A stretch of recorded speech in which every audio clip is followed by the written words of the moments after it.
राज्य मंत्री भ्रष्ट था और रिश्वत लेता था। घर की नौकरानियां गुलाम बना दी गई, सीमा पर निर्वासित कर दिया गया। एक शहर की रक्षा करने वाले वीर सिपाहियों को पत्नी के रूप में इनाम दिया जाए। जिन्हें नहीं चुना गया उन्हें पीछे के श्रम शिविर में भेज दिया जाएगा।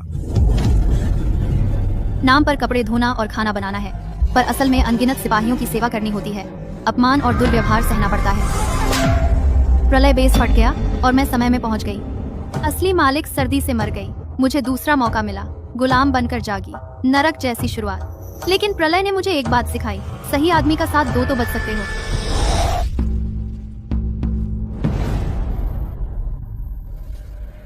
बाएं हाथ पर ताजा घाव, मतलब हाल ही में लड़ाई हुई। चारों तरफ पुराने निशान, मतलब जीवन खतरों से भरा। वह मजबूती से खड़ा है और गहरी सांस लेता है। अच्छी रिकवरी और मजबूत शरीर। इतने चौड़े कंधे, इतनी ताकत। यह वही है सबसे मजबूत दांव। सब के सब इतने दुबले पतले हैं, एक कुदाल भी नहीं पकड़ सकते, कोई काम नहीं कर सकते। एक और मुहा तो पूरा परिवार भूखा मरेगा। अर्जुन सैन्य योग्यता में प्रथम है, मैं दूसरा।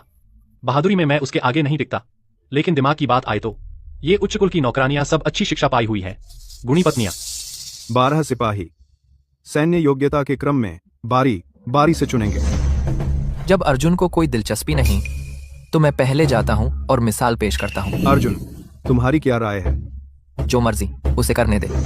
एक जानवर को सिर्फ लड़ना आता है, उसे गुणी पत्नी की अहमियत नहीं पता। मैं बस अपने परिवार का पेट भरना चाहता हूँ, योग्यता कमाऊं और करियर बनाऊं, सैन्य सूची से निकल जाऊं। औरतें परेशानी हैं और खाना बर्बाद करती हैं। चांदी और अनाज ज्यादा काम की चीजें हैं। अर्जुन बहुत खूंखार है, संजय होशियार और नरम है। शादी करनी है तो सबसे अच्छे से करो। संजय, तुम पहले चुनो। इस औरत की सूरत बड़ी गरिमामयी है। मैं इसे घर ले जाने को तैयार हूँ। पता था उसने मुझे चुना। खुशी चाहे कितनी भी गुणी क्यों न हो, वह बची हुई ही है। पता नहीं, शायद उसे उन जानवरों की सेवा करनी पड़े।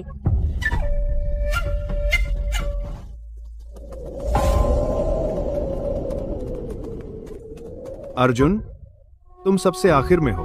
आगे आओ, अपना फर्ज निभाओ। जनरल, मुझे औरत की जरूरत नहीं। महोदय, मुझे औरत नहीं चाहिए। तुम्हारी हिम्मत कैसे हुई?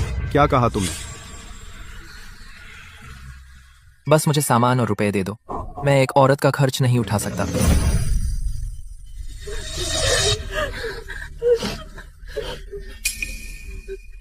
अर्जुन, यह सरकारी व्यवस्था है। क्या तुम्हें लगता है तुम इनकार कर सकते हो? ऐसा नहीं है कि मैं शादी नहीं करना चाहता। सच में मैं इसका खर्च नहीं उठा सकता। मेरे पिता युद्ध में मर गए, मेरी विधवा माँ और 15 साल का भाई